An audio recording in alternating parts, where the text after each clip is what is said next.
when you look at the Rockies, you've seen, at least recently, you've had two general managers. You've had Dan O'Dowd, and then you had Jeff Bridich. The thing about Bridich was that he was under O'Dowd, so it was an in-house hire. And ultimately, I think you just need a different guy there. You need a different perspective. Someone that can change up the culture a little bit, because this being okay with being average, being okay with complacency it's killing the roster.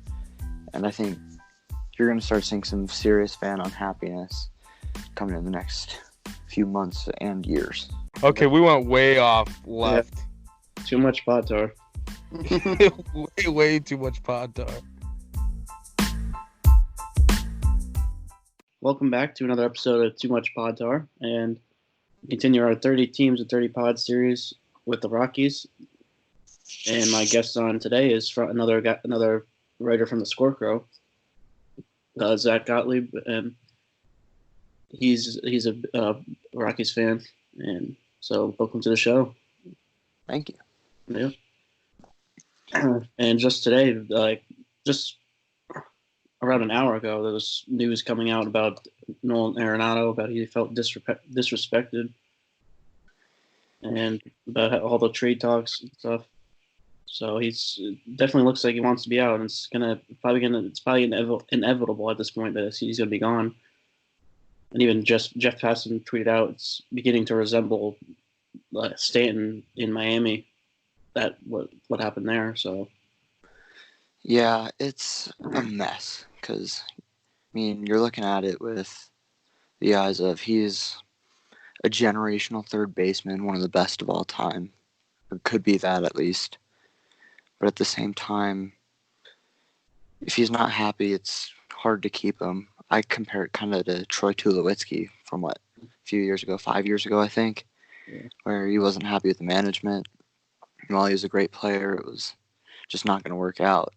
The problem is trading him now seems like the best time to do it, because this is when you're going to get the biggest haul versus trading him at the deadline, because that's when teams are starting to really compete for a playoff spot.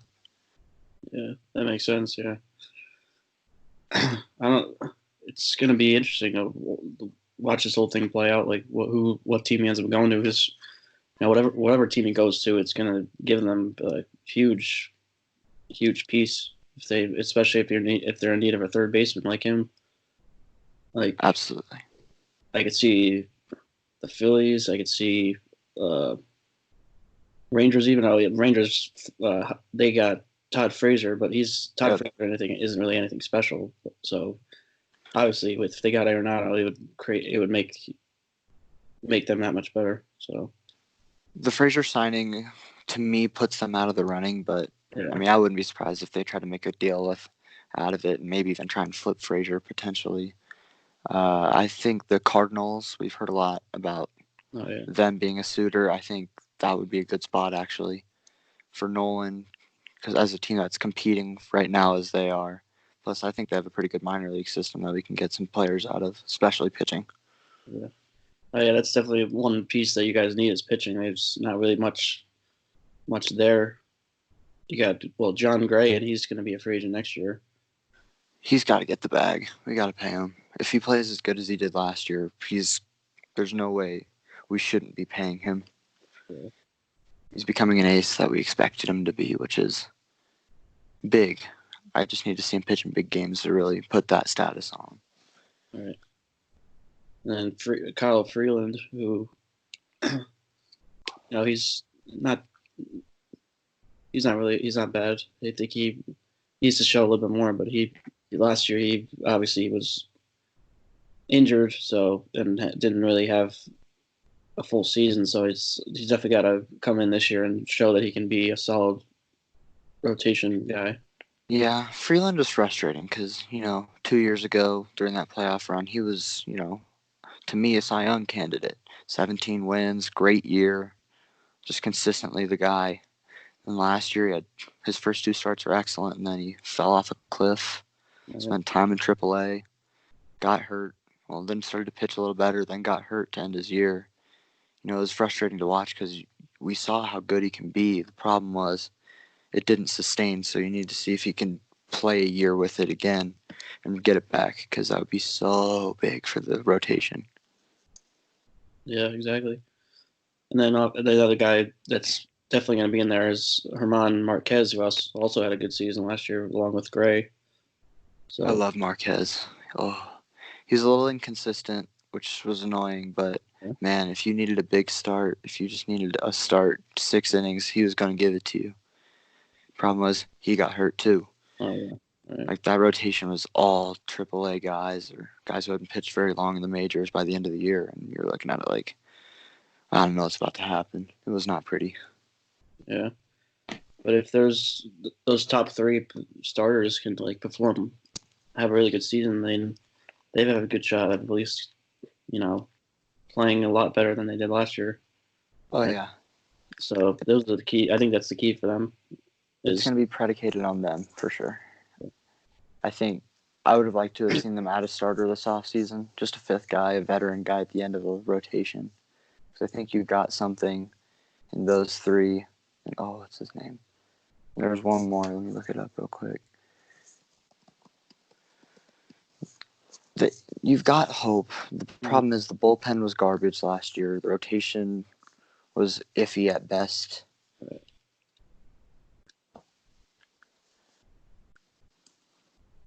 It was a long year. I think we saw how good Marquez can be even consistently. We saw how good Freeland can be. We saw how good John Gray could be. It's just bringing it all together, because every time the Rockies pitched good, they couldn't hit, and every time they hit well, they couldn't pitch, and it killed. Yeah, exactly. And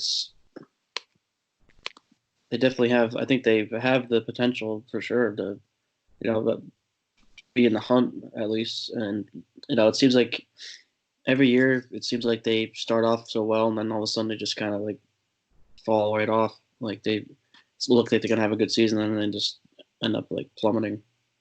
Yeah, what happened in July this year was unbelievable. It was, you watched a team that was going from one of the best teams in baseball that just beat the Dodgers 2 of 3 in a series in LA, and then all of a sudden they get to July and everyone forgot how to play baseball.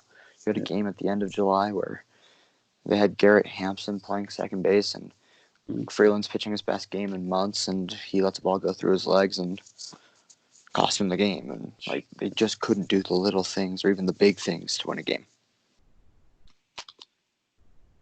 Yeah, I would definitely be frustrated if I was a fan of the Rockies. The way it's gone. Like, what is it like? Probably 3 or 4 years in a row that they've seemed kind of got out of the gate like hot, but then they just had like such a bad July or whatever. Like they had bad summer months, and then that completely put them out of it. It's fascinating to watch. And this year there were a lot of things thrown out of just frustration. But no, it's every single year you see it's either a really bad April and an outstanding May, or a really good April and a terrible May. And then June's always a little iffy, or July. It's like, if they could just put together a season of it, doesn't have to be excellent for a month, bad, just consistent. We'll be in the hunt every time. We have the talent, which is why you don't trade Arenado, but you should. I don't know. It's confusing. Yeah, it's kind of like it's been frustrating. The whole Arenado stuff. It's like they should keep him because they have the talent for there, but then they're not gonna. If they don't end up playing well again, then they kind of have to at that point. To get pieces. And the problem was when you talk about the negotiations that happened last year, it's a big contract. And what came with it was the promise that they would build a team around him. And they've spent $0 in guaranteed contracts this offseason. And there are needs on this roster. I mean, the bullpen crapped out again last year. We need a backup catcher. We need a first baseman or a second baseman, depending on what you do with Ryan McMahon. You need a defensive outfielder, and they have done nothing. Yeah, it kind of seems like they're all right with being like mediocre. Like they're just all right. We're gonna suck for years. That's fine. It's like that meme that's with the burning room and the character like just they're sipping the coffee or whatever. It's like this is fine. Oh yeah, that one. That That one's funny, but it's. I mean, I'm thinking, you got to fire Jeff Bridich at this point. When you look at the Rockies, you've seen, at least recently, you've had two general managers. You've had Dan O'Dowd, and then you had Jeff Bridich. The thing about Bridich was that he was under O'Dowd, so it was an in-house hire. And ultimately, I think you just need a different guy there. You need a different perspective. Someone that can change up the culture a little bit, because this being okay with being average, being okay with complacency it's killing the roster. And I think you're going to start seeing some serious fan unhappiness coming in the next few months and years. Right. That's like similar to one of the other podcasts that we did with that's like what happened with the Pirates. But then they finally did get rid of their GM and their manager, like after years after a couple years of being in the same kind of position. I think like the Pirates, they were in the playoffs a few years in a row, and then just years of mediocrity after that.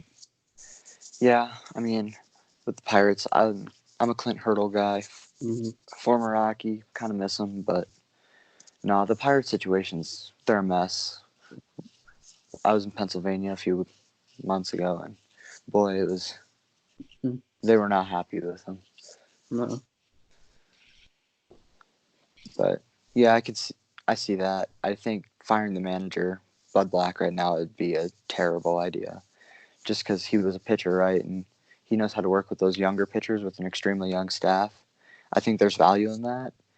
It just starts at the front office not having seemingly the idea of how to move forward building a roster. Yeah. And then, like, the other thing is, too, with the prospects, it seems like I thought for sure that Brendan Rodgers was going to be up last year. And then, I think he made his debut, though. But then he never.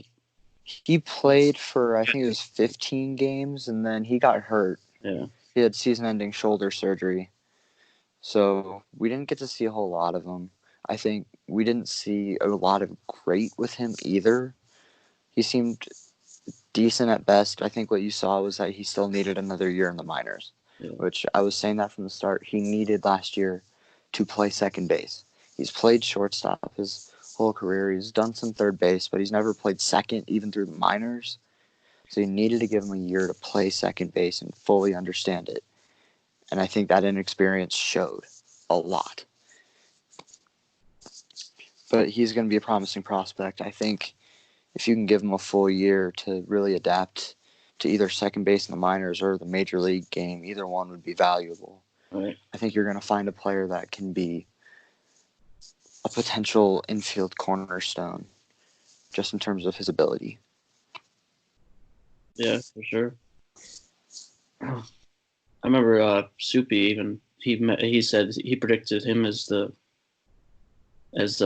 rookie of the year last year, but then he obviously ended up getting hurt, and it's never panned out. So I think if he gets the shot, if he ends up performing as he should, I think he'll have a shot at being like in the race for rookie of the year next year. I could see that, and I think it was interesting hearing Soupy's analysis of him because he's around Hartford and around the AAA team, around the AA team, the Yard Goats, right? And being able to watch Rodgers play live, hearing him talk about it and how highly he spoke of him was really interesting and to me really exciting. I don't think a whole lot of people will get to hear him, we're a smaller site, right? So they're hearing like the Thomas Hardings and whatever, but Rodgers is going to be good, and I think hearing it from Soupy, who's around the team a lot, was really exciting. Yeah, definitely. And I'm like local I'm in like right near Scranton, so I get to see like a lot of the Yankees players come up on their way up when I go to games. So it's a pretty cool thing to see, like right in person. You see the potential that they have, and then watch them like grow and then go up and go to the major leagues. That's the value of minor league baseball, and I think if we wanted to really get into that conversation, which is for another day, getting rid of minor league teams is a mistake for multiple reasons. Yeah, This being one of them. definitely. Yeah, we actually talked about that on I think one of the other podcasts. I don't remember which one, but this is one of the most recent ones. Yeah, it's a mess, but Yeah, so much of baseball is a mess right now. yeah, we can go. There's a lot we can go into too with the whole scandal and stuff. We talked about that a lot, like recently. It's been a huge thing. Oh yeah. But it's for now we could just stick right to Rockies. Mm-hmm. Another prospect that'll be exciting in a couple years. Obviously not going to be anytime soon. It's Michael Toglia, first baseman. Yeah. Drafted. What year was he drafted? Was he drafted last year? Oh yeah, he was drafted last year. Yeah. First round. Yeah. I saw that pick and I was excited. I think he's gonna be a fascinating process and prospect to see come up through the minors. Just because I think he's got potential, and well, we haven't really had a solid first baseman since Helton retired in 2013. Right. So, being able to see him potentially be that next future first baseman in say 4 or 5 years, well, that's going to be a brutal 4 or 5 years at first base. I think if we can get him to be what we think he can be, boy, it'll be worth it. Yeah, for sure. And then speaking of Todd Helton too, he's. Do you think he should be end up being in the Hall of Fame because he's on the ballot now? So I think he should be a Hall of Famer. mm-hmm. I don't think it'll be this year. I don't think he's going to be close. Yeah, I don't think The so. problem is that so many people are into this whole Coors effect kind of thing, and right. I mean, and you can see the stats and you can prove it. And I don't think it's the home runs so much. I think it's mostly that it's the biggest outfield in baseball, so it gives up more space for outfielders to have to cover more hits. But Todd Helton for 20 years was just a guy. I've never been so enamored by a guy just because of the fact that he can have 12 pitch at bats every single time and end up with a double every single time. Not to mention his defense. That guy, watching him play was amazing. I think you see the East Coast bias kind of stuff, and if they just watch Helton, I think they could see, even though his whole Coors Field thing and playing his whole career here, he was an amazing player just to watch and be consistent. Yeah, he was kind of like the Rockies version of Jeter, like the way he was there for so long, and then had consistency.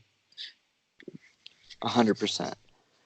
I mean, it sucks we couldn't get him a ring. We made it to the World Series in 2007, but then we kind of ran into a Red Sox buzzsaw. But he was, oh man, he's the greatest Rocky of all time. And yeah, Rockies are a young franchise, coming about in '93, but he's far and away the greatest Rocky of all time. Yeah. The fact that he spent his whole career here and did what he did. Yeah, definitely. And yeah, that'll be tonight because this will be out on Tuesday. So tonight it'll be the Hall of Fame ballot. They're announcing who's going to get in this year. So I'm wearing my Rocky shirt to school tomorrow out of excitement and hope for Larry Walker. Oh yeah, definitely. God, I really hope he gets in. He's got to make it. Yeah. I mean, every stat you look at, even the park-adjusted ones, he's better than a lot of the players on the ballot. He's better than a lot of players already in the Hall of Fame. And you look at it, he won 7 Gold Gloves. And if you want to play the Coors effect part of it, he's playing the biggest outfield in baseball and still had 7 Gold Gloves. How do you keep that out? Exactly. I don't think it should have taken this long either. I thought it should have got in a lot sooner. 100%. We're at year 10? I'm thinking it should have been year 5 or 6. Yeah. In fairness, not say year 1, but 5 or 6. Give it to him. Should have been. Yeah, I think it will end up being. I want it to be more than just 2 or 3, but I think it's going to end up being just Jeter and Walker that get in. Like, I think Schilling is going to fall just short, and then Bonds and Clemens will be like 70, around like 70% or something like. Yeah, I think it'll be around there too. I think Schilling will make it eventually. Yeah. And no matter your opinion on the PED stuff, I think Clemens and Bonds will eventually make it. I still think Pete Rose should be in the Hall of Fame, but that's a different conversation. Yeah. But Larry Walker's got to make it.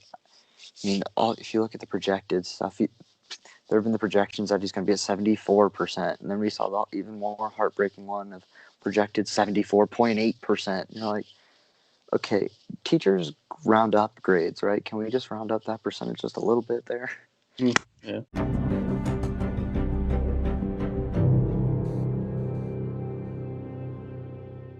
It's kind of predicting where the Rockies finish next year, kind of record wise, is what kind of expectations do you think they have? It's tough because, I mean, you saw such a steep fall off last year, and Yeah. it wasn't really anything to do with talent. So you can look at it and say they have this team that won, what was it, 90 games in 2018, and then you have largely the same roster in 2019. You have 71 wins. So you're looking. They're not going to win the division. You still got the Dodgers there. I think the Padres will leapfrog them. They've had a really good offseason. Yeah. So I think I have Colorado finishing third in the division. Just looking at it right now. You want to look at win totals, they'll be around 500. Yeah. I think they can get to 81 wins, 85 wins. I think is realistic. It's going to be entirely based on how the pitching staff in its entirety can bounce back. Wade Davis has to be Wade Davis again. You've got to make sure Scott Oberg stays Scott Oberg. If you can get Freeland back, if you can keep John Gray consistent, if you can get Marquez consistent, I think you're going to be looking at a team that can compete. That's just not going to get there. Yeah. I definitely agree with that. Yeah, I think they can finish in third place and be around 500. And obviously, also depends on what happens with Arenado too. I think if they end up trading Arenado, it might be end up worse than that. Honestly, If they trade Arenado, they're going to be. I think they're going to fall behind the Giants. Probably be around 70 wins. Because I mean, even beyond Arenado, this is a talented roster. It's not a group of scrubs. But he's the guy who puts them over the top, as it should be. They just need more complementary pieces. Exactly. Yeah. Well, yeah, I agree with you with the Padres too. I think the Padres are going to end up finishing second behind the Dodgers. I think they even have a shot at making a wild card. I think they're going to really make strides this year, and then next year I think they're even have a chance at even competing for the division with the Dodgers. I could see that. The Padres this year are my dark horse pick to make it to the playoffs and even win the wild card round. I don't think much past that. Yeah, I love Fernando Tatis though. Yeah, that kid's a baller. Yeah, I love him too. He's one of my actually I'd probably say he's my favorite non-Yankee player. I could see that. I don't like doing the whole in division stuff, but he's definitely one of my favorites too. He's just so fun to watch. Great with the glove, great with the bat, fast. 5-tool guy. I'm all about versatility, and that kid's got it. Yeah, definitely. And then I'm really excited to see him put a full season next year because obviously last year he got injured at the end. So that was unfortunate. Gets a full season, he's gonna end up being like Juan Soto. I think he's gonna put up that kind of season next year. Boy, would that be scary. Yeah. With his ability. Ooh. Yeah. Him and Machado are a really good tandem. That's a nasty duo in the infield. Yeah. That's gonna be fun to watch, even though divisional team. Don't like him that much, but boy, is that going to be fun to watch. And honestly, I'm just sick of the Dodgers winning, so I hope the Padres do something. Mm-hmm. Yeah, and it's like the Dodgers have been, they've won the division so many times in a row, but then they just never do anything in the playoffs. It's like, it's so funny though. Yeah, it is funny. I mean, being here in Colorado, being a Rockies fan, every year without fail, Clayton Kershaw does something to screw the whole team. Yeah, I feel bad for him because he's like this generation's pitcher, one of the top 3 of the generation, and so you feel bad about it. But man, he's a Dodger, so you laugh every time because you know it's coming. yeah. It was so funny last year watching that happen. Like in the NLDS, I was like so hoping that they would lose in the LDS. I just thought like it would be hilarious. Like, and then they did, and I was like, oh my god, it just happened. Dodgers just lost in the first round. They're just so like they just choke every time. Yeah, it's unfortunate because I mean they're there every year, and you know that they're a great team. They just can't get it done. Yeah. Yeah, and I feel bad for them for like 2017, and I got to feel for them because of the Astros. Like Yeah, I mean, I don't know if you can't say they would have won if the Astros didn't cheat, but it would have been a lot. I think it would have changed a lot of things, and maybe I don't know if the Yankees won against the Astros instead, then I think the Yankees would have swept the floor or something. Anyway, but yeah, that whole thing's kind of iffy because baseball's an any given day sport. We know that, and so I mean, could it have been vastly different? Sure. Could it have been exactly the same? Absolutely. yeah. I mean, the Astros are a good team even without the sign stealing stuff. So it's not like they would have gone to scrubs and gotten swept in the World Series anyway. Yeah, but even looking at like the ALCS of that year, you look at the home and road splits, it's like damning. The Altuve is like, I think at home he was like 400. He batted 400, and then on the road it was like less than 100. It was around like 142, I think, or something like that. Yeah, I guess it wasn't. Maybe it wasn't less than 100, but it was like. Yeah, it was right around there, but yeah, that was a scary stat to look at and an interesting one. Yeah. I mean, you want to make that argument with, the Rockies and the Coors effect, home and road splits, but I mean, it's not like it's something that just happens with them. It happens all over the league. Sign stealing or not, players generally hit better at home when they play their 81 games a year. Yeah, but that one's drastic. It's usually not that drastic of a difference either. So 100%. Usually it's like that's probably if it's usually like 300s at home, and then maybe it would be like 260 on the road or something like that. Yeah, that's true, and you even see that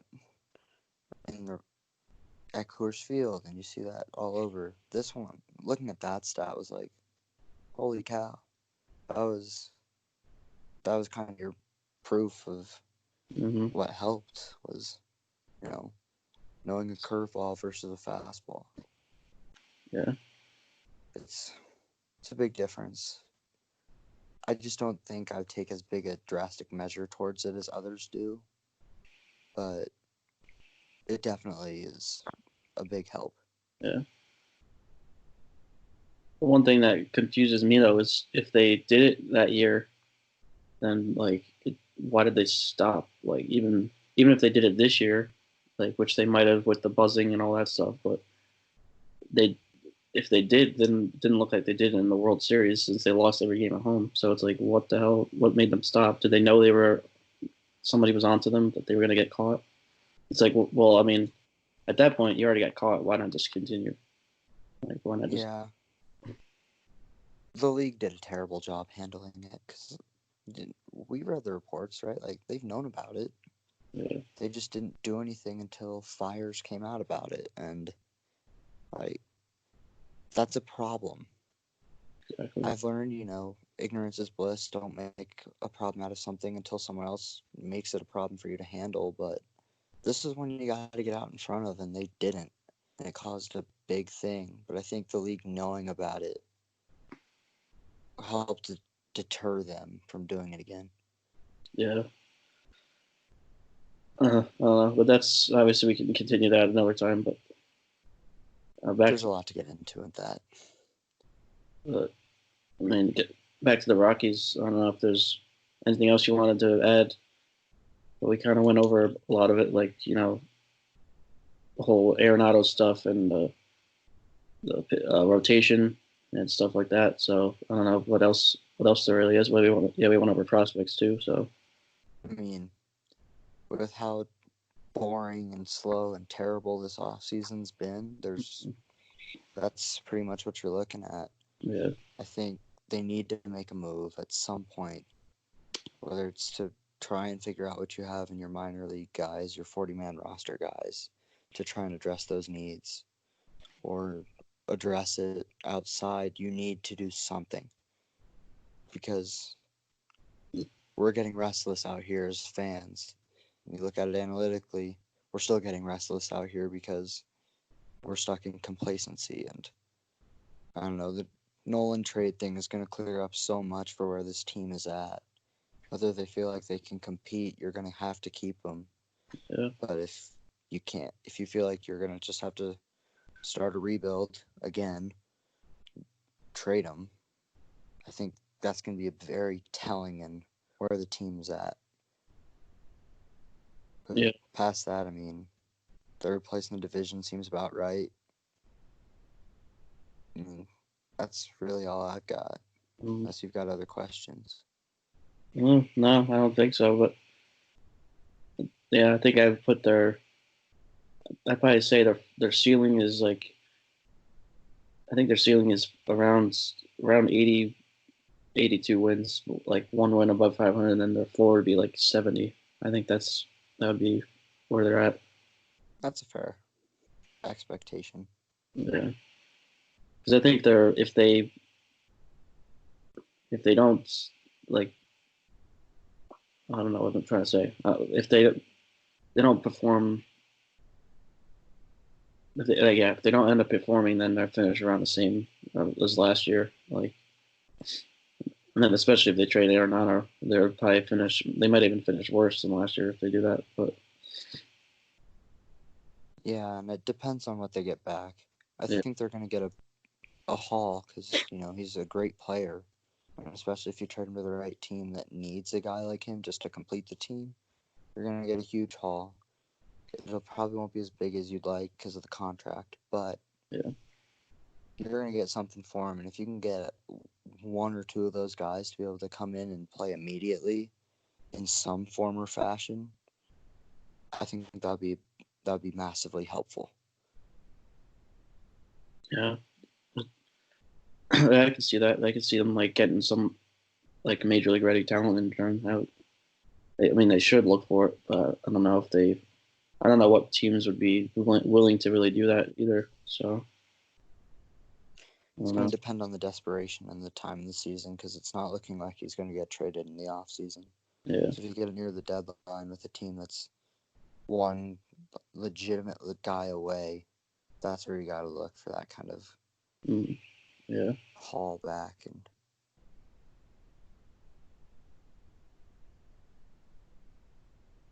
yeah, I'm trying to think what other teams are even in need of a third baseman right now. Like I know the Phillies, we said, and Cardinals, but I'm trying to think who else would need one. the Nationals lost Rendon. Yeah, that's right. So they could be a potential spot depending on what they want to do. That's true.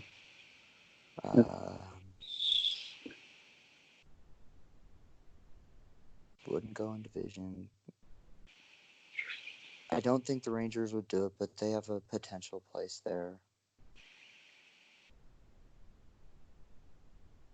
And then, I don't know how likely it would be, but I would obviously love it if he went to the Yankees, but I don't know if they would do it either. Like, I don't. I mean, I guess it depends on what happens with Andujar, what happens with Urshela. If Urshela ends up having like a drop off from last year, and obviously Andujar doesn't have the defense, so I mean, if they both don't have a good season, I can definitely see his Yankees maybe trying to do that, get better defensive third base.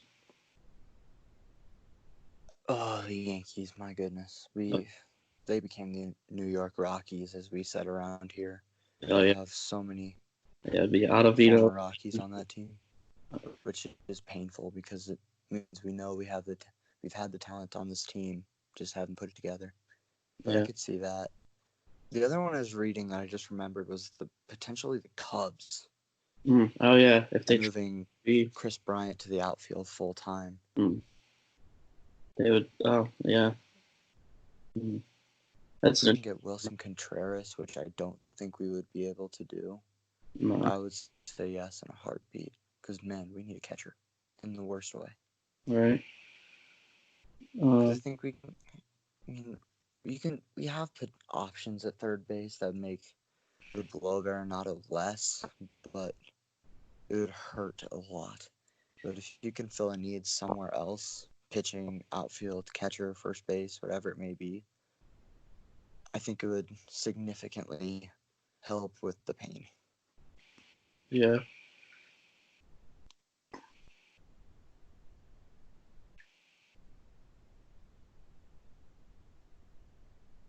Yeah, but I guess those are basically the main teams. Then, no, well, I can't, I can't really think of anyone else that would really need Arenado. I mean, obviously anybody could use him, but I'm still of the mindset he's the best third baseman in baseball. Say what you want about Rendon, who's a great player, Chapman in Oakland, but Arenado's still not great over any third baseman in the league.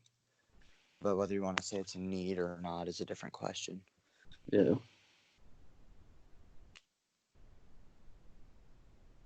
Yeah, I guess that's basically everything we covered all that we could about it. So, um,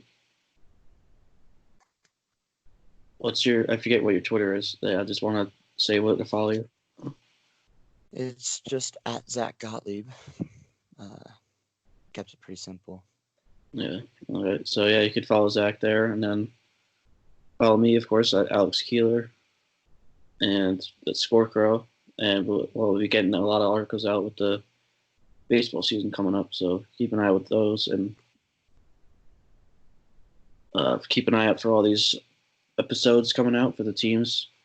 And then tomorrow, after the Hall of Fame announcement, we'll have an episode to recap that, go over what our thoughts are and everything like that. So Walker Hall of Fame, baby. It's coming. I can feel it.